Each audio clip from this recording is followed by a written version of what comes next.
nikmatnya hidayah, nikmatnya berada dalam ketaatan kepada Allah Subhanahu wa taala. Alhamdulillah. Mudah-mudahan nikmatnya mencari ilmu ya.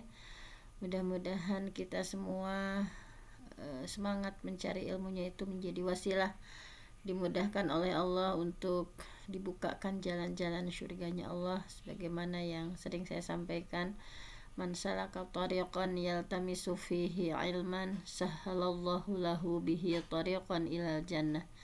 Barang siapa yang menempuh jalan untuk mencari ilmu, sahalallah, pasti Allah mudahkan lahu baginya bihi dengan mencari ilmu itu tariqan ilal jannah, jalan ke syurganya Allah. Mudah-mudahan di waktu yang penuh berkah, sebagaimana Rasulullah senantiasa berdoa di setiap subuh ya, Allahumma barik li ummati fi bukuriha, ya Allah berkahilah umatku di setiap subuhnya. Mudah-mudahan di waktu yang penuh berkah ini kita melakukan berbagai aktivitas yang mengundang keberkahan dari Allah Subhanahu wa taala, sehingga semakin menambah keberkahan usia kita, keberkahan ilmu kita, keberkahan rezeki kita. Nah, mudah-mudahan, dan insya Allah di kesempatan subuh ini kita akan melanjutkan ya, kemarin masih sesi umroh ya, udah beberapa hari ini, mudah-mudahan menjadi bekal ya untuk kita untuk melakukan kegiatan dan memotivasi ya untuk dimudahkan oleh Allah, diberi rezeki ya untuk melakukan salah satu ibadah yaitu umroh ataupun haji. Nah, baiklah, langsung saja kita lanjutkan ya, kemarin belum selesai, udah beberapa kali. Nah, di sini sudah, nah kemarin sudah sampai sini ya. Kita sudah mempelajari bagian-bagian Ka'bah, dari mulai Hajar Aswad ya, yang disyariatkan untuk mencium dan mengusapnya ya.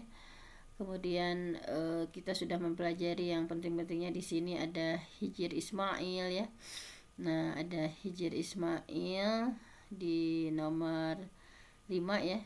Nah, bisa dilihat. Nah, ini sudah kita pelajari ya, tentang bagaimana di Hijr Ismail multazam ya, kita harus iltizam menempelkan ya badan, wajah, tangan ke, nah ini yang diantara pintu Ka'bah dengan Hajar Aswad ya, sudah kita tentang Maqam Ibrahim, Ruknul sudut Hajar Aswad, Ruknul Yamani ya, bagaimana di Ruknul Yamani ini kemarin ya, bahwa yang sejajar dengan Hajar Aswad, nah kita pun disunahkan untuk mengusap ya, tetapi tidak menciumnya. Nah, sudah kita pelajari. Nah, selanjutnya setelah mempelajari bagian-bagian dari Ka'bah, nah kita diingatkan dulu ya, kemarin itu setelah ihram ya sudah, kemudian nah ini kita sedang membahas sesi tawaf ya, yang tawaf di Masjidil Haram sebanyak 7 putaran itu. Nah, ini sedang membahas tentang tawaf, kemudian segera menuju Hajar Aswad. Jadi ketika kita tadi dia sudah masuk Masjidil Haram dengan doanya ya Allahumma ftahlan abwaaba rahmatik, kemudian harus segera menuju Hajar Aswad ketika akan memulai tawaf ya, dan boleh melakukan satu di antara 4 pilihan sesuai urutan. Jadi alternatifnya menghadapnya ya, menghadap Hajar Aswad, kemudian setelah menghadap menyentuh ya, menyentuh dengan tangan kanan tentu saja ya, menyentuhnya dan menciumnya tanpa ada suara ciuman ya, menyentuh dan dengan tangan kanan dan mencium tanpa ada suara ciuman. Nah, kalau tidak memungkinkan karena misalnya penuh ya, misalnya, maka sentuh dengan tangan kanan lalu mencium tangan yang menyentuhnya. Nah, misalnya tidak keburu mencium ya, hanya istilam saja, menyentuh dengan tangan kanan lalu mencium tangan yang menyentuhnya misalnya.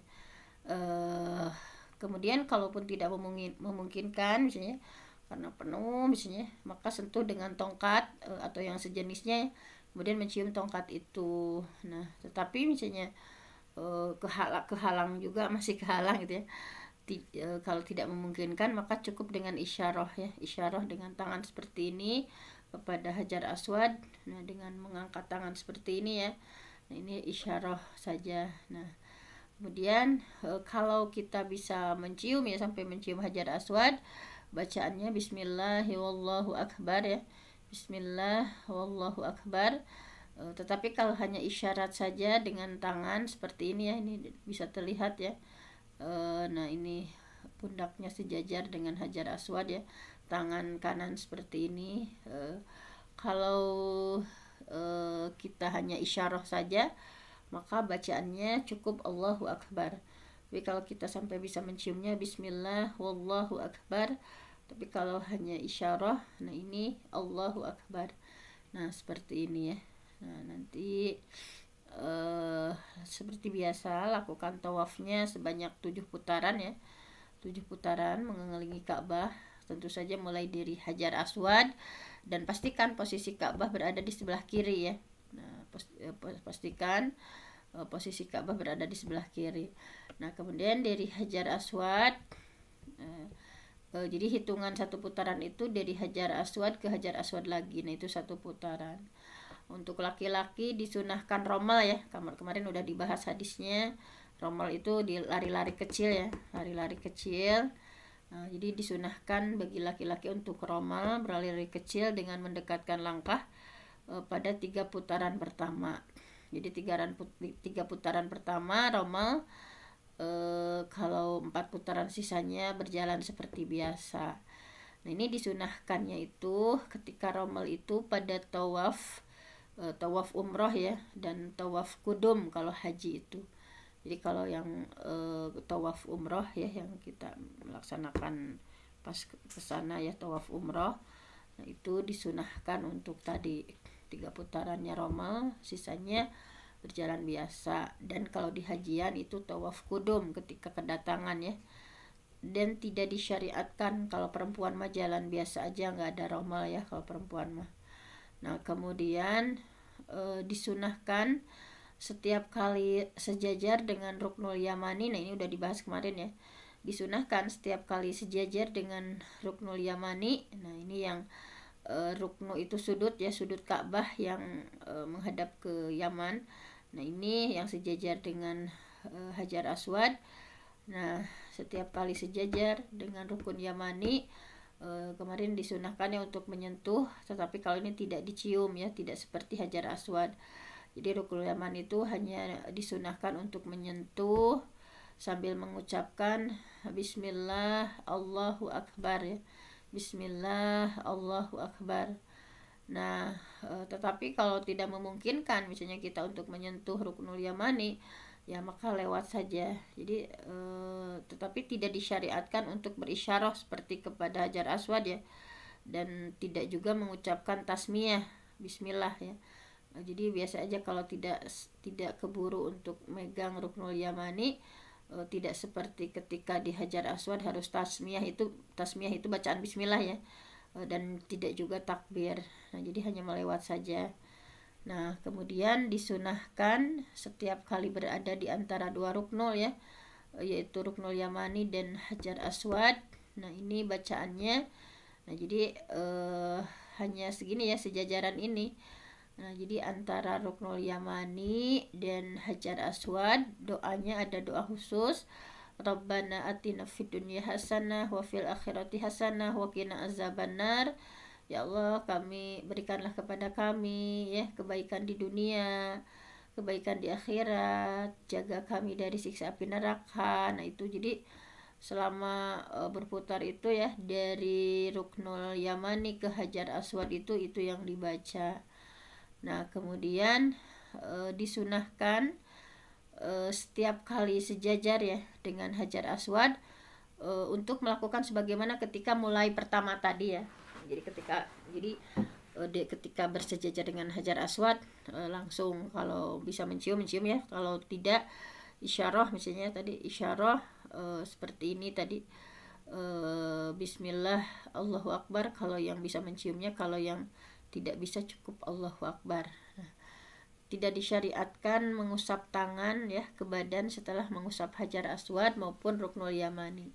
Jadi tidak disyariatkan misalnya setelah mengusap Hajar Aswad misalnya itu kan ke seluruh badan enggak. Nah kemudian disyariatkan sepanjang tawaf ya, sepanjang mengelilingi Ka'bah itu ya, memperbanyak zikir, memperbanyak doa, walaupun tidak ada zikir atau doa khusus ya yang disunahkan.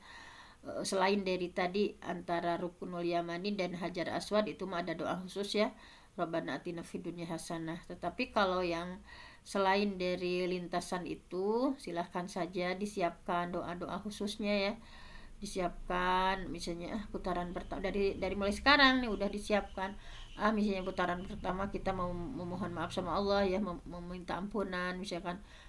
Misalkan putaran kedua kita mau memohon apa ya sesuai dengan hajatnya masing-masing, misalnya untuk senantiasa dimudahkan dalam beribadah, kemudian untuk anak kerabat ya kita mendoakan untuk keluarga. Karena udah setiap putaran itu harus disiapkan doanya ya, karena tidak ada doa khusus seperti kalau tadi ya antara Ruknul Yamani dan Hajar Aswad itu sudah jelas kita mohon kebaikan dunia akhirat. Tapi kalau yang selain itu dipersilahkan untuk berzikir dan doa sesuai dengan hajatnya masing-masing, mau dengan bahasa Indonesia juga ya, pokoknya minta sama Allah gitu. Nah itu jadi silahkan baca zikir dan doa sesuai hajat atau sesuai kebutuhan dan kehendak kita. Kemudian jangan berdesak-desakan untuk mencapai Hajar Aswad atau Ruknul Yamani ya, sehingga misalnya dengan kita karena kekeh pengen mencium Hajar, kalaupun ikhtiar harus maksimal, tetapi jangan sampai menyakiti orang lain ya, misalkan terbadug misalnya atau terapa sih. Tapi kan mencium Hajar Aswad dan menyentuh Ruknul Yamani itu kan hukumnya sunnah, sedangkan untuk kita tidak zalim ke orang lain itu hukumnya wajib. Jadi jangan sampai demi kita pengen mencium Hajar Aswad padahal tidak memungkinkan sampai sikut sana sikut sini misalnya, itu nggak usah misalnya. Kemudian juga tidak boleh bagi perempuan berdesak-desakan dengan laki-laki ya. Jadi memang harus ada agak jarak tapi di belakang, jadi perempuan itu posisinya berjalan di belakang kaum laki-laki, walaupun mungkin agak susah ya, tetapi intinya kita berikhtiar untuk posisinya seperti itu. Tidak boleh bagi perempuan yang membuka wajah jika maksudnya harus menutupi wajahnya dengan kerudung, maksud di sini bukan tidak boleh membuka, kan nggak boleh pakai niqab ya ketika tawaf itu. Jadi harus senantiasa menutupi wajah dengan kerudung atau jilbab, bukan dengan niqab, kain yang menempel di wajah itu nggak boleh, harus dibuka dulu. Kemudian tidak apa-apa melakukan tawaf di belakang Zamzam, kan itu saking penuhnya misalnya.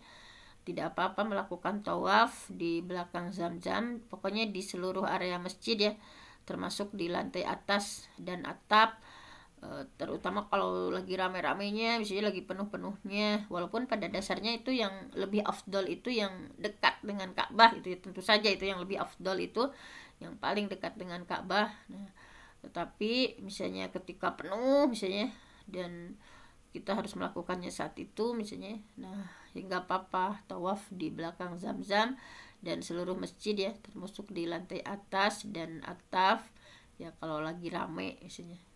Kemudian jika tidak mampu bertawaf sambil berjalan, tidak apa-apa dengan kendaraan atau digendong ya, ini nggak apa-apa. Kemudian selain Hajar Aswad dan Rukun Yamani tadi tidak disyariatkan untuk disentuh dan tidak juga ada bacaan tertentu ketika melewati. Tidak disyariatkan menyentuh makom Ibrahim, dinding Ka'bah dan kiswahnya, itu tidak disyariatkan. Tapi yang disyariatkan itu hanya dua tadi ya, hanya Ruknul Yamani dan Hajar Aswad. Karena berdoa kepada Ka'bah atau kepada makom Ibrahim atau pokoknya kepada yang selain Allah tentu saja itu musyrik ya. Nah kemudian tidak ada lafaz niat khusus untuk tawaf, ini bagi yang meyakini. Tapi kalau bagi yang meyakini misalnya ada lafaznya dipersilahkan. Kalau ini dalam buku ini ya, di manhaj ini tidak ada lafaz niat tawaf.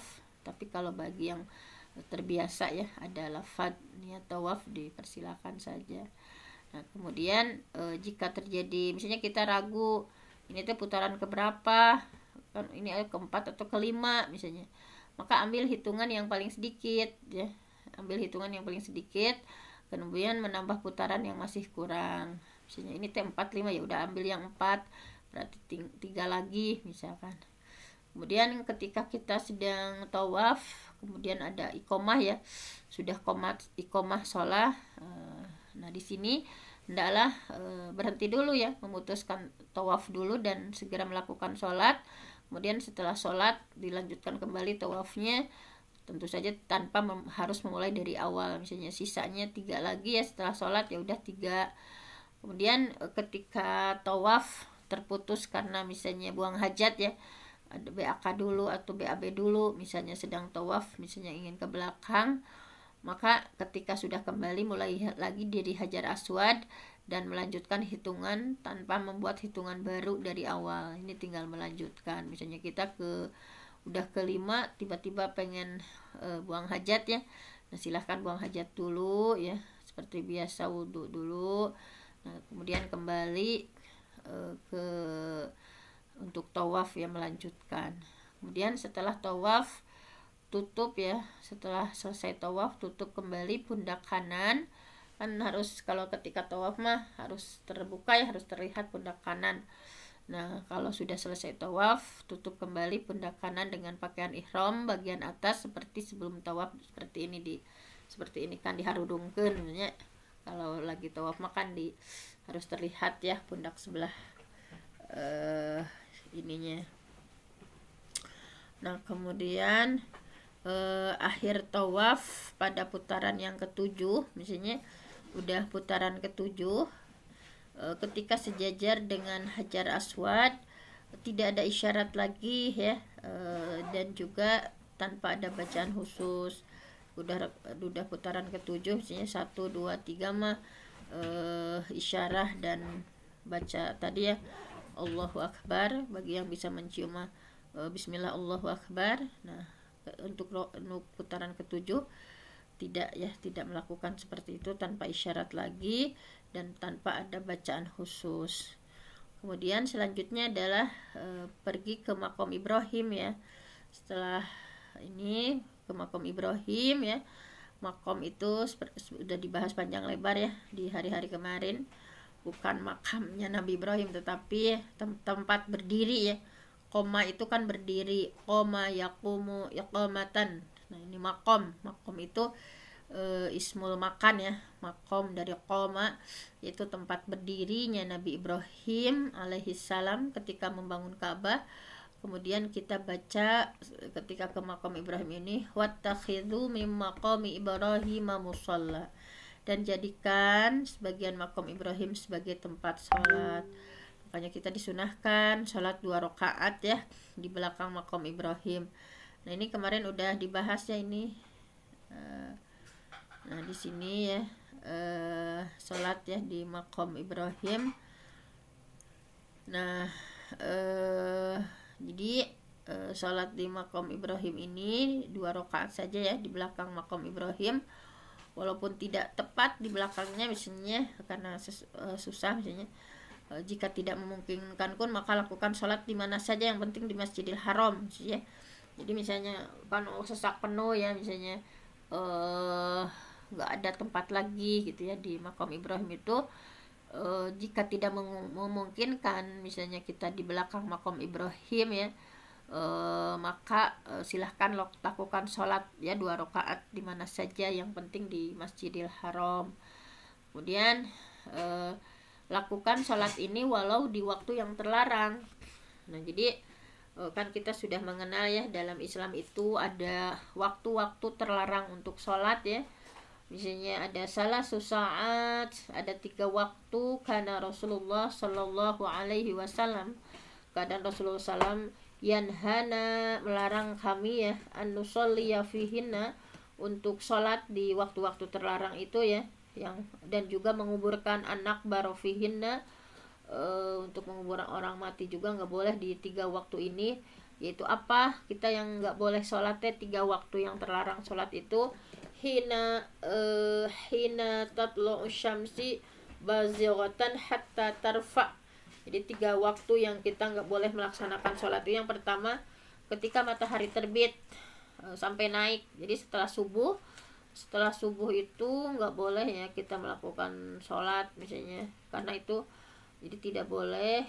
Hina tatlu'u syamsu, ketika matahari terbit, bazighatan hatta tarfa, hatta tartafi'.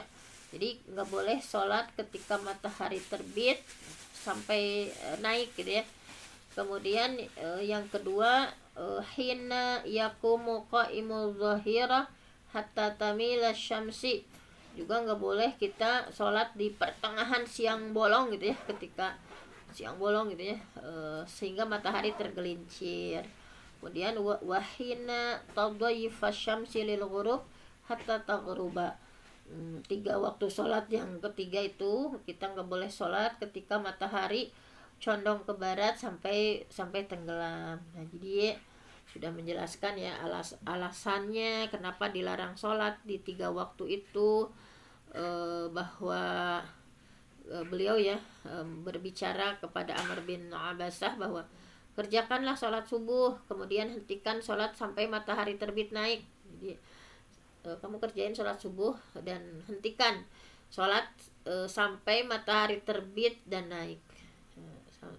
Jadi ketika ini, karena kan udah tahu kita ya bahwa ketika terbit itu, ketika matahari terbit itu ya, matahari berada di antara 2 tanduk setan ya, dan pada waktu itu orang-orang kafir sujud kepada matahari ya, kan ada mereka berdoa dan sujud kepada matahari di waktu terbit matahari ya. Tapi tunggu dulu, udah agak hatta tartafi' sampai meninggi tadi ya. Nah, jadi jangan sampai kita walaupun sholat itu ya, jangan sampai di waktu-waktu itu, karena itu adalah matahari berada di antara 2 tanduk setan. Orang-orang kafir sujud ya kepada matahari. Nah, kalau udah itu silahkan sholat. Nah, kemudian tapi ada yang dikecualikan. Nah, di sini kan tadi lakukan sholat ini ya, sholat 2 rakaat di maqam Ibrahim ya, seputarannya itu maksudnya tadi, walaupun di waktu terlarang, karena ada kekecualian. Misalnya udah ini nih, misalnya setelah subuh, nah menjelang matahari terbit ya, misalnya kita melakukan sholat misalnya, kalau di sana itu nggak apa-apa ya, karena ada kekecualian dari larangan waktu ini ya di tempat tertentu. Misalnya ketika matahari berada di atas, tepat ya di atas pada hari Jumat misalnya. Ini tidak, di sini disampaikan bahwa tidaklah seorang mandi pada hari Jumat kemudian bersuci sebaik-baiknya pakai minyak rambut, minyak wangi, kemudian keluar dan tidak memisahkan antara 2 orang, lalu sholat sunnah semampunya, kemudian itu diam ketika imam berkhutbah, maka akan diampuni dosa-dosanya. Nah, jadi beliau menganjurkan sholat sunnah semampunya dan tidak melarang kecuali setelah keluarnya imam. Nah, jadi misalnya itu ya. Kemudian pengecualian tempat juga. Nah, Mekah itu karena Makkah al-Musyarrafah ya, yang dimuliakan, memang mudah-mudahan Allah menambahkan kemuliaan dan keagungan kota Mekah ya, karena Allah memang sudah melebihkan dengan kemuliaan dan keagungannya.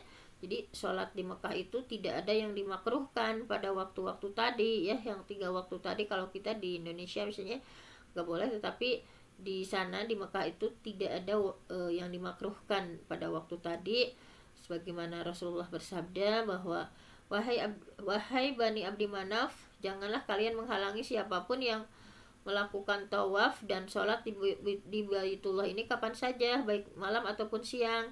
Jadi di spesialis kalau di Mekah ya, Rasulullah bersabda, pokoknya jangan kalian menghalang-halangi siapapun yang tawaf atau sholat di Baitullah ya, kapan saja baik siang atau malam. Jadi sholat yang dilarang pada waktu-waktu tadi adalah sholat sunnah murni ya, yang tidak ada sebabnya. Pada waktu itu dibolehkan ya, kalau yang misalnya kita yang wajib misalnya, itu mah boleh. Nah, karena kalau misalnya kita ketiduran nih, man nasiya sholatan falyusolli idza dzakaraha la kafarah laha illa zalik. Tapi usahakan, nggak boleh segitu aja. Nah, kemudian bukan nih kepanjangan ngejelasin ini ya. Nah, kemudian kalau lupa misalnya, ketika lupa melakukan sholat ini ya, tidak melakukan 2 sholat rakaat ini, tidak ada fidyah, tidak ada denda ya, tidak ada fidyah, ada fidyah, ada dam. Nah, kemudian disunahkan sholat 2 rakaat itu ya, yang rakaat pertama Al-Fatihah dan Al-Kafirun, rakaat kedua Al-Fatihah dan Al-Ikhlas. Jadi nggak usah yang panjang-panjang, disunahkannya yang ini ya, ketika sholat 2 rakaat itu di maqam Ibrahim itu, yang pertama Al-Fatihah dan Al-Kafirun, yang kedua Al-Fatihah dan Al-Ikhlas. Tidak ada doa khusus baik sebelum atau setelah sholat 2 rakaat itu ya. Tapi silahkan saja berdoa sebanyak mungkin sesuai dengan hajat kita. Nah, kemudian setelah sholat ya, beres sholat, misalnya tadi udah tawaf, kemudian sholat 2 rakaat, setelah sholat minum zam-zam ya.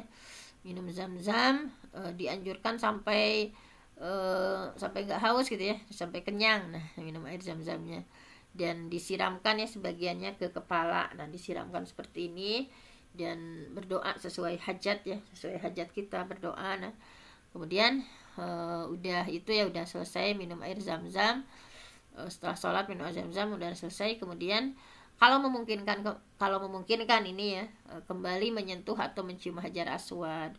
Tapi kalau nggak memungkinkan karena udah kita buru-buru mau sa'i ya, tidak perlu berisyarah kepadanya.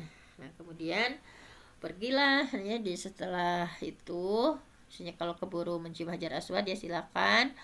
Kemudian dari sana pergi ke Bukit Sofa ya, untuk melakukan sa'i 7 putaran antara Sofa dan Marwah. Nah, ini udah ya, ihram udah ya, kita dari mikotnya udah disampaikan, kemudian tawaf, kemudian sa'i. Nah, sebetulnya untuk umroh wajib ini sejam juga kalau nggak ada ya, paling lancar itu 3 jam, itu udah selesai sebetulnya. Kesananya itu ya kita melakukan fadail yang lain ya. Sebetulnya kalau untuk umrohnya sendiri selesai kan, 3 jam juga udah selesai kan, misalnya dari mulai hanya ihram, tawaf, sa'i ya, tahallul hanya itu kan. Nah, tetapi yang kesananya memang kita kayak fadailnya ya, ketika sholat maka pahalanya 100.000 dan sebagainya gitu ya. Nah, itu nah, ketika sudah mendekati Sofa, hendaklah membaca ini ya, innas sofa wal marwata min sya'airillah. Dia sudah ketika dekat dengan Sofa ya. Nah, kita membaca innas sofa wal marwata min sya'airillah. Sungguh Sofa dan Marwah itu adalah termasuk syiar-syiar Allah. Nah, abada'u bima bada Allahu bih. Aku memulai sa'i dengan apa yang dimulai oleh Allah. Nah, jadi ketika masih di Sofa ya, jika memungkinkan untuk menaikinya ya, jika memungkinkan ini, kemudian menghadap Ka'bah. Nah, ini yang idealnya seperti ini. Tapi kalau tidak memungkinkan ya misalnya tidak, nanti ya di bawahnya misalkan.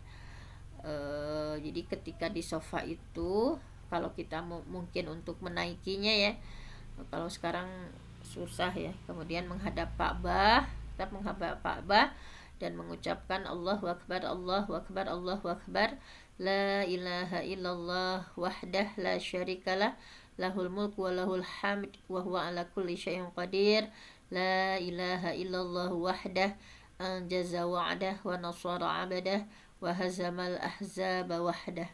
Nah, ini senantiasa ketauhidan ya, bahwa Allah Maha Besar, tiada yang berhak disembah selain Engkau ya Allah, satu-satunya, tidak ada sekutu, kekuasaan hanyalah milik-Mu ya Allah, segala puji hanya milik-Mu ya Allah. Dia yang mampu atas segala sesuatu, tidak ada yang berhak disembah selain Allah, satu-satunya, wahdah ya, anjaza wa'dah, yang menunaikan janjinya, wa nasara 'abdah, yang menolong hambanya, wahazamal ahzaba wahdah, menghancurkan pasukan kafir tanpa bantuan siapapun. Nah, kita ya bacaan itu, doa ini dibaca 3 kali ya, dan di salah-salahnya disisipkan dengan doa sesuai dengan hajat.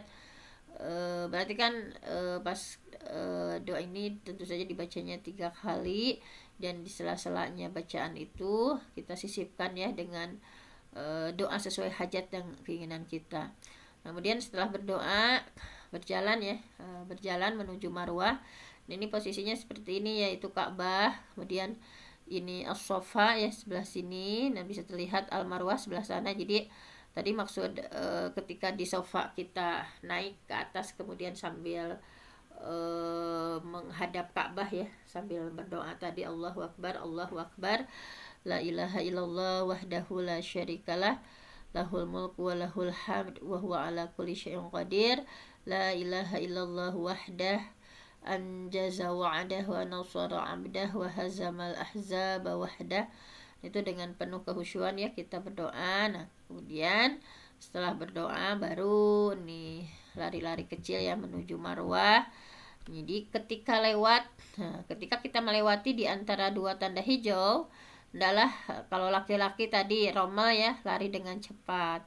Adapun kalau kaum perempuan berjalan seperti biasa saja. Nah, ini nih ada tandanya ya. Nah, ini. Jadi di tanda hijau ini, lampu hijau ini nanti juga diarahkan ya oleh mutawif. Nah, jadi ketika lewat di antara 2 tanda hijau, hendaklah romal ya laki-laki, kalau perempuan tidak. Nah, jadi boleh naik kendaraan dalam melakukan sa'i ya jika terdapat masyaqqah, sesuatu yang beban berat misalnya. Tapi kalau enggak ya lari-lari kecil seperti itu. Kemudian tiba di Marwah, misalnya dari Safa tadi ya, jalan atau lari ya.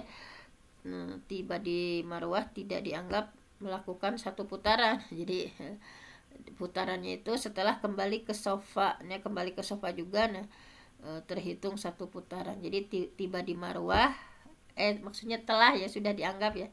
Ketika kita tadi ya misalnya jalan dari Safa kemudian udah sampai ke Marwah, nah itu sudah dianggap 1 putaran. Kembali ke Safa juga itu terhitung 1 putaran. Berarti dari sini Safa ke Marwah 1 ya, dari Marwah ke Safa 2, dari ini ke 3 ya. Nah, ini seperti itu hitungannya. Jadi tidak dihitung 1 itu ya, tetapi dari sini ke sini Safa Marwah, Marwah Safa, seperti itu 1 putaran. Kemudian berdiri ya, kalau tadi berdiri di Safa, kalau ini berdiri di Marwah dan lakukan seperti yang dilakukan di Safa, sama menghadap Ka'bah gitu ya. Tadi kan di Safa juga menghadap Ka'bah, nah sama di Marwah juga menghadap Ka'bah, berdoa sama seperti di Safa ya tadi, Allahu Akbar, Allahu Akbar, Allahu Akbar, la ilaha illallah wahdahu la syarikalah, lahul mulku wa lahul hamd wa huwa ala kulli syai'in qadir.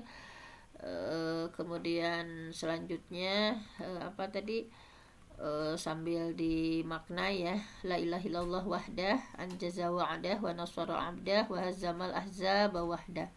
Nah, itu. Nah, kemudian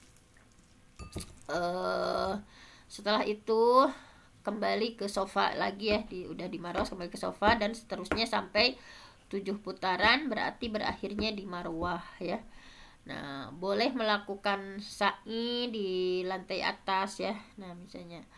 Kemudian tidak mengapa bagi orang yang mendahulukan sa'i sebelum tawaf karena tidak tahu misalnya, atau lupa misalnya.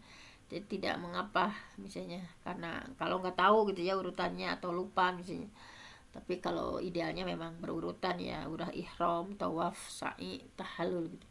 Kemudian perbanyak zikir ya, kemudian doa ya ketika sa'i, namun tidak ada zikir dan doa khusus, tetapi sesuai ya zikir dan doanya. Tapi biasanya suka diarahkan oleh mutawif ya, misalnya biar untuk memudahkan misalnya, walaupun sebetulnya bebas, namun karena tidak ada zikir atau doa khusus, biasanya mutawif atau pembimbing yang mengarahkan misalnya, yuk kita ketika ke Marwah bacanya ini misalnya.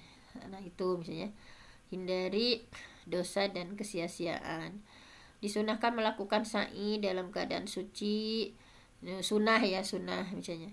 Jika dilakukan dalam keadaan berhadas, misalnya baik hadas besar maupun hadas kecil, ini masih boleh gitu ya, karena disunahkan dalam keadaan suci. Sehingga jika seorang wanita haid Sehingga ya, jika seorang wanita haid setelah tawaf misalnya boleh melakukan sa'i. Nah, boleh. Nah, ini. Jadi kalau sa'inya boleh, kalau tawaf mah ya itu nggak boleh, walaupun yang haid juga ya dalam keadaan berhadas maka boleh melakukan sa'i perempuan yang haid. Nah, kemudian sa'i tidak disyariatkan pada selain haji dan umroh, berbeda dengan tawaf ya. Jadi kalau sa'i mah udah aja sekali misalnya. Jadi sa'i itu tidak disyariatkan selain ketika kita melakukan haji dan umroh, berbeda dengan tawaf. Kalau tawaf itu boleh melakukan kapan saja, misalnya udah selesai nih rangkaian yang wajibnya ya, dari mulai ihram, tawaf, sa'i, tahallul, yang umroh wajibnya udah misalnya. Nah kemudian kalau untuk tawaf itu silakan kapan saja, misalnya ketika kita ingin tawaf walaupun sudah selesai umrohnya misalnya, nah itu silahkan tawaf itu kapan saja, mau berapa kali ya misalnya. Nah itu misalnya udah bangun 2:30 misalnya, mau tawaf dulu 7 keliling misalnya, atau udah selesai nih duha ya, udah jam 7 misalnya, mau tawaf dulu sebelum kembali ke hotel misalnya. Nah, itu dipersilahkan, itu ya kapan saja. Kemudian keempat adalah mencukur atau memendekkan rambut kepala. Jadi setelah melakukan sa'i tadi ya, ihram, tawaf, sa'i, hendaklah memendekkan taksir ya, atau mencukur rambut secara merata bagi laki-laki. Jadi tidak cukup memendekkan atau mencukur sebagian, namun harus seluruh ya, secara merata. Al-halqu wa taksir. Nah, kalau al-halqu mah sampai botak ya, kalau taksir mah merapihkan ya, meratakan. Nah ini dianjurkan memulai dari kepala bagian kanan kemudian ke kiri ya, dianjurkannya ketika memotongnya ya, misalnya dari bagian kanan kemudian ke kiri. Kemudian mencukur lebih afdal dibanding memendekkan. Jadi al-halqu ya, mencukur dibotakin gini lebih afdal daripada taksir ya, hanya sekadar memendekkan. Nah, ini kan yang sebelah kiri mah taksir ya, hanya sekadar memendekkan. Kecuali jadi mencukur ya, dibotakkan itu al-halqu ya, lebih afdal dibanding dengan at-taksir, memendekkan, kecuali yang melakukan umroh untuk haji tamatu. Kalau yang melakukan umrohnya untuk haji tamatu mah kan tamatu itu namanya itu ya, ketika kita melakukan ada 3 ya, ada ifrad, kemudian ada tamatu, kemudian ada yang terbaik haji ifrad ya, kiron ya, ada 3 kan, ada kiron, ifrad, tamatu. Untuk melakukan haji tamatu ya lebih afdolnya taksir, memendekkan, karena nanti kan akan halku ya di tanggal 10 Zulhijjahnya. Nah seperti itu. Kemudian bagi perempuan hanya memotong pada ujung-ujung rambut. Jadi untuk perempuan itu hanya memotong ujung-ujung rambut ya, sepanjang 1 ruas jari. Nah 1 ruas jari segini ya, jadi 1 ruas jari untuk perempuan itu hanya memotong di ujung-ujung rambutnya sepanjang 1 ruas jari. Kemudian jangan memotong rambut di marwah ya, di lokasi sa'i, karena ada beberapa alasan. Umumnya yang memotong rambut di sana tidak mengetahui ketentuan syariat ya, dapat mengotori lokasi itu, padahal saat ini lokasi tersebut sudah masuk dalam Masjidil Haram yang digunakan untuk sholat. Kemudian menyingkap aurat perempuan. Nah, jadi nanti pasti diarahkannya oleh mutawifnya. Dengan ini berarti kita sudah masuk pada tahallul, halal semua yang tadinya haram ketika ihram kan. Ketika ihram tadi diharamkan, yang boleh memotong kuku, kemudian memakai wangi-wangian dan sebagainya. Nah inilah rangkaian ibadah umroh sudah selesai ya. Nah kemudian untuk ringkasan fikih haji, nah ini nanti sajalah ya. Nah ini yang terpenting. Nah tadi diingat-ingat setelah melakukan ihram itu, saya ingatkan kembali nih hal-hal yang nggak bolehnya ya. Ya hal-hal yang nggak bolehnya, atau sekilas saja nih, karena haji juga tadi udah dibahas-bahas sebetulnya sebelumnya ya. Jadi sekilas tentang ringkasan fikih haji sesuai urutan tanggal ya. mulai dari tanggal 1 Syawal sampai awan Zulhijjah ya. Nah ini ada 3 macam tadi ya. Kalau tamattu mah umroh dulu ya sampai tahalul, selesai amalan umroh ya, umroh baru haji. Kalau kiron itu didahului dengan umroh sampai tawaf dan sa'i, namun sa'i boleh ditunda nanti setelah tawaf ifadah tanggal 10 Zulhijjah. Kalau ifrad mah didahului dengan tawaf kudum dan sa'i ya, tawaf kudum dan sa'i, namun sa'i boleh ditunda sampai setelah tawaf ifadah tanggal 10 Zulhijjah. Nah, jadi jemaah haji tamattu tidak lagi dalam keadaan berihram sampai tanggal 8 Zulhijjah. Nah, karena memang sudah selesai ya. Adapun jamaah haji qiron dan ifrad setelah tawaf dan sa'i tetap dalam keadaan berihram sampai tanggal 10 Zulhijjah ya, setelah mencukur atau memotong rambut untuk tahallul awal dan setelah tawaf ifadah untuk tahallul sani. Nah, ini kemudian tanggal 8 Zulhijjahnya ya, sampai terbit matahari tanggal 9 Zulhijjah ihram di waktu duha, kemudian pergi ke Mina ya sebelum zuhur, sholat zuhur, asar, maghrib, isya dan subuh di Mina ya pada waktunya ya tanpa dijama dan hendaklah dikosor. Kemudian bermalam di Mina, kemudian tanggal 9 Zulhijjah sampai terbit mataharinya ya tanggal 10 Zulhijjah. Setelah terbit matahari pergi ke Arafah ya, jika memungkinkan lewat sisi barat Arafah dan singgah di Namiroh sampai zuhur. Kemudian melanjutkan perjalanan ke Arafah sebelum sholat dan singgah di Umrah ya, dan pemimpin dianjurkan khutbah di Umrah. Sholat zuhur dan asar di Urona ya, di jamak takdim dan dikosor dengan 1 azan dan 2 iqomah. Kemudian ke Arafah, wajib wukuf ya, berdiam diri di Arafah sampai terbenam matahari, perbanyak zikir dan doanya ya. Kemudian setelah terbenam matahari pergi ke Muzdalifah ya, mabit di Muzdalifah. Kemudian sholat maghrib dan isya di jamak dan dikosor di Muzdalifah. Nah, itu mabit di Muzdalifah. Kemudian sholat subuh di Muzdalifah. Dari Muzdalifah ke Mina ya, itu tanggal 10 ya sampai malam tanggal 11 Zulhijjah. Dari Muzdalifah pergi ke Mina sebelum terbit matahari, kemudian melempar jumroh kubro ya, jumroh Aqobah 7 lemparan ke 1 jumroh saja yang letaknya terdekat dengan Mekah. Kemudian menyembelih hadyu ya bagi yang haji tamattu dan qiron. Waktu penyembelihannya sampai tanggal 13 ya. Jika tidak punya hewan sembelihan diganti dengan saum 3 hari di masa berhaji ya, selain tanggal 9 dan 10 Zulhijjah yang Taswa Asyura ya, dan 7-nya di tanah air, yang 3 harinya di sana ya selain tanggal 9 10, karena itu mas 9 10 mah memang saum Arafah bukan Taswa Asyura, maksudnya tanggal 9 kan saum Arafah, tanggal 10 kan Idul Fitri gitu ya. Jadi saum 3 hari dan sisanya 7 hari di tanah air. Kemudian memendekkan atau tadi ya taksir atau al-halqu, nah sehingga sudah tahallul awal walaupun belum sempat menyembelih hadyu. Tawaf ifadah ya, dengan ini masuk tahallul sani, boleh mengakhirkan tawaf ifadah dan dilakukan bersama dengan tawaf wada.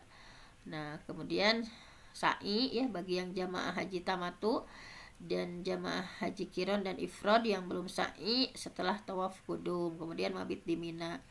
Nah, ini rangkaian-rangkaiannya ya. Ini seperti ini lah ya. Kemudian sudah ya terakhir tawaf wada untuk nafar sani. Kalau belum akan meninggalkan Mekah maka tawaf wada ditunda sampai ketika kita betul-betul akan meninggalkan kota Mekah. Nah, itu ya tentang haji. Nah, tadi yang apa yang harus dilakukan setelah ihram tadi, yang larangan-larangan ketika ihram itu tadi diingatkan lagi, udah sebetulnya dibahas di atas ya. Tidak boleh memotong atau mencukur rambut yang tumbuh di seluruh tubuh ketika kita udah pakai pakaian ihram ya, udah dari mikotnya masing-masing udah dibahas. Yang kan ihram itu haram untuk melakukan sesuatu tadi tahallul halal ya, setelahnya tahallul halal. Nah, yang nggak boleh itu, yang haram itu tidak boleh memotong memotong rambut ya yang tumbuh di seluruh tubuh, tidak boleh memotong kuku, tidak boleh menggunakan wewangian ya di tubuh dan pakaian. Nah, jadi makanya harus hati-hati ya ketika ihram itu. Mandi juga kalau bisa mah nggak pakai sabun ya ketika mau setelah ihram ya, misalnya kita mau itu nggak boleh pakai wangian kan. jadi guyur-guyur gitu ya misalnya. Jadi tidak boleh menggunakan wangian di tubuh dan pakaian. Namun sebelum ihram dianjurkan bagi laki-laki menggunakan wangian di tubuh yang tidak kena pakaian ihram, tubuhnya yang tidak kena pakaian ihram. Kemudian kaum laki-laki tidak boleh mengenakan penutup kepala ya, misalnya yang menempel kayak topi, sorban, peci, dan boleh yang tidak menempel kayak payung mah boleh ya, misalnya untuk payung boleh. Kemudian tidak boleh mengenakan pakaian yang membentuk tubuh bagi laki-laki. Jadi jangan sampai ketika ihram itu pokoknya kayak celana itu juga ya yang berjahit yang membentuk, nggak boleh. Tidak boleh mengenakan cadar dan kaos tangan bagi perempuan. Hendaklah wanita menutup wajah dan tangannya hanya cukup dengan jilbab saja gitu ya, nggak boleh pakai niqab, nggak boleh pakai kaos tangan. Tidak boleh membunuh hewan darat atau berburu ya, hewan tidak boleh membunuh hewan darat buruan tanah haram, bahkan diharamkan sekedar menakutinya atau membuatnya lari, dan tidak boleh mencabut atau merusak tumbuhan selain yang ditanam manusia di tanah haram. Nah, tidak boleh menikah ya selama ihram itu, tidak boleh menikah atau melamar atau menikahkan dan melamar orang lain, tidak boleh berhubungan suami istri, tidak boleh bercumbu antara suami istri baik dengan perkataan atau perbuatan. Nah, jadi seperti itu. Nah, setelah tahallul tentu saja halal kembali dari apa-apa yang tidak diperbolehkan. Nah, mungkin hanya itu saja ya untuk hari ini. Insya Allah terakhir besok kita lanjutkan dengan mengenal area-areanya ya, kita lebih misalnya kayak pahalanya seperti apa ketika sholat di Masjidil Haram, misalnya Masjid Nabawi, Masjid Kuba ya, Masjid Kiblatain dan sebagainya. Insya Allah akan kita bahas besok. Mudah-mudahan semakin menambah motivasi kita ya untuk pergi lagi ya ke Tanah Haram. Mudah-mudahan Allah berikan rezeki ya kepada kita semua dan dipermudah berbagai halnya ya, dimampukan. Yang terpenting senantiasa beriktikad, berniat ya untuk melakukannya. Saya mohon ampun sama Allah, yang benar datangnya dari Allah, yang salah dari saya sendiri. Aku qauli hadza wa astaghfirullah li wa lakum. Wassalamualaikum warahmatullahi wabarakatuh.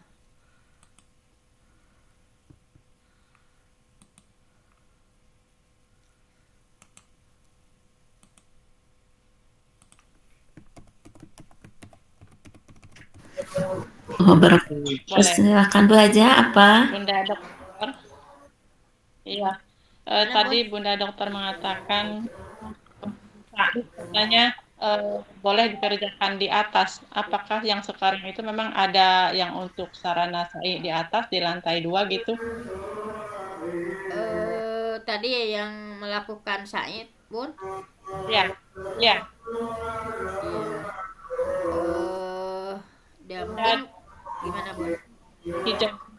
Mungkin gini ditutup dulu, nanti ada sesi sharing ya, tanya jawab.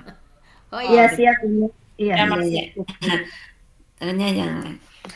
Alhamdulillah, jazakillah khair untuk kajian yang sangat daging. Ini daging banget gitu. Semoga kita dengan kajian ini kita semakin begitu merindukan Baitullah dan untuk merasakan nikmatnya ibadah di sana. Allahumma sholli ala sayyidina Muhammadin salatan tuballighuna biha hijja baitikal haram wa ziyarata qabri nabiyikal karim alaihi afdhalus salati wat taslim bil afiyati wal afi wassalama wa bulughil maram wa ala alihi wa sahbihi ajma'in. Nah, baiklah, kita tutup kajian ini dengan bacaan hamdalah, istighfar 3 kali, doa kafaratul majlis, dan hamdalah. Astaghfirullahaladzim, astaghfirullahaladzim, Astagfirullah. astaghfirullahaladzim. Subhanakallahumma wa Subhanakallahumma bihamdika, asyhadu an la ilaha illa anta astaghfiruka wa atubu ilaik. astaghfiruka wa atubu ilaik. Allahumma Alhamdulillahi rabbil asbahna wa bika alamin. amsayna wa bika nahya wa bika namut wa ilaikan nusyur. Amin ya Allah ya rabbal alamin. Amin. Selamat beraktivitas semuanya dan semoga selama perjalanan petualangan pagi ini hingga nanti menutup mata kembali selalu dalam lindungan Allah dan berada dalam kebahagiaan. Hayatuna kulluha ibadah. Amin ya rabbal alamin. Terima kasih Bunda Hajah Nunung dari Cilimus Kuningan. Ya, Ya, kita lanjut. Yang lain yang ada keperluan boleh leave karena acara sudah ditutup. Dan yang mau ikutan sharing boleh juga. Oke, tafadhali. Iya, ulangi mungkin ya, kembali ya Bunda. Tadi Bunda mengatakan katanya untuk pelaksanaan sa'i ya, bisa makan di atas di lantai 2. Waktu dulu tahu saya kalau untuk tempat sa'i belum ada kan, Bukit Safa Marwahnya itu ada di lantai bawah gitu, lantai 1 di Masjidil Haramnya. Kalau untuk tawaf bisa kan di atas, di lantai atas. Apakah yang sekarang memang ada gitu, bisa dilaksanakan sa'i di atas, di lantai atas gitu, Bun? Iya, Bun, kalau itu memang dari informasi bahkan sudah tempat sa'i itu sudah dibangun menjadi 4 tingkat, Bun. Jadi menurut informasi terbaru ya, menjadi 4 tingkat, lantai dasar, lantai 1, lantai 2, dan lantai 3. Jadi boleh melakukan sa'i ya dari Safa ke Marwah. Sekarang itu sudah diperlebar lagi mungkin, Bun, karena sudah semakin banyak ya, udah jutaan. Jadi alhamdulillah tempat sa'i itu dari Mekah Al-Mukarramah sudah dibangun menjadi 4 tingkat, mulai dari lantai dasar, lantai 1, lantai 2, lantai 3. Apalagi yang nggak bisa itu ya, yang pakai kendaraan atau yang dibantu itu kan, itu mereka tuh lebih leluasa di. Tapi bagi yang baru pertama umroh biasanya di lantai dasar ya, Bun, karena supaya lebih terlihat kan. Nah, kalau di misalnya biasanya kalau di lantai dasar itu jamaah yang baru pertama kali umroh misalnya, karena kan medan jalannya juga cenderung datar, kemudian di tiap ujung Safa Marwahnya ada contoh ya dari bebatuan kan, di kayak ada bebatuan sebagai perumpamaannya gitu ya, biar terasa ini tuh Safa, ini Marwah misalnya. Di lantai bagian atas ini umumnya menuju Safa maupun Marwah itu agak sedikit nanjak di setiap ujungnya gitu ya, dan terdapat jalur khusus bagi yang menggunakan kayak kursi roda misalnya, kayak gitu. Itu, Bon. Rumah yang memang ada sarana untuk yang eskalator gitu, di tengah itu pakai itu jalan sendiri gitu, jalan sendiri. Untuk yang pakai kursi roda ya. Iya, itu di tengah-tengah jalannya itu. Ya, sarana sa'inya di lantai atas bisa tidak sampai gitu ya. Saya 10 tahun yang lalu jadi terbayangnya yang dulu gitu. 10 tahun yang lalu kan udah ada 2 lantai ya, maksudnya lantai dasar dan lantai 1. Kalau lantai dasar mah batu yang di Safa dan di Marwahnya tuh ditutup pakai kaca kan. Kalau di lantai 1 mah di Marwah tuh kita bisa duduk-duduk tuh di atas batunya. Kalau itu makan nggak terlalu penuh kalau dulu makan. Iya. Sekarang mah penuh. Di mana? Di Marwah juga selalu penuh. Susah. Ya kalau sekarang ya. Kalau dulu mah di Marwah bisa kadang duduk di atas batu hitamnya itu. Iya. Kemudian, Bun, ini tadi yang tahalul itu ya bagi perempuan gitu. kalau misalnya kita daripada kurang dari satu hasta itu ya, di Satu ruas jari. ruas jari itu ya. Jadi daripada takut kurang gitu, lebihkan saja gitu. Motong rambutnya itu sama ujungnya aja itu nggak apa-apa ya. Iya, Bun. Nggak apa-apa. Yang terpenting mah Daripada- jangan kurang dari satu ruas itu ya. Yang Dari terpenting kurang. itu jangan kurang dari satu ruas jari itu. Tadi, Bun. Iya. Gitu.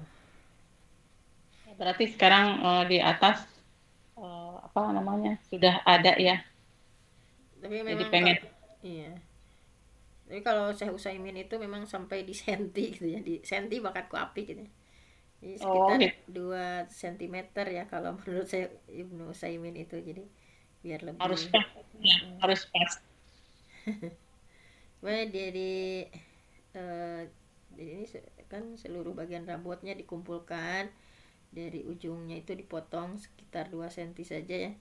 Dan sebetulnya kalau perempuan itu bisa memotong sendiri juga misalnya. Karena kan Iya, sendiri.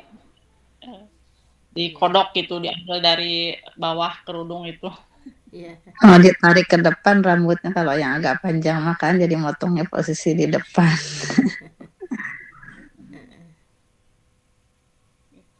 Ya, terima kasih Bunda informasinya. Alhamdulillah.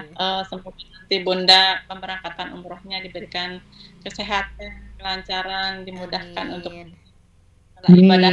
Amin. Hari lagi pulang, lagi selamat, berkumpul lagi dengan keluarga. Amin. Kita mengirim doa saja ya Bun. Iya, makasih banyak Bun. Aduh, mudah-mudahan Cuma bisa mendoakan Bu Dokter. Iya Bun. Doakan kami juga di sana biar bisa kesehatan semua. Biar bisa dipanggil lagi Bu Dokter. Iya, silih gupanya pas abi ngagupai sadayana. Ya amin. Semoga kita umroh sama-sama ya. Amin Bun. Amin amin ya Allah ya rabbal alamin. Amin. Umi ngiring di hatimu.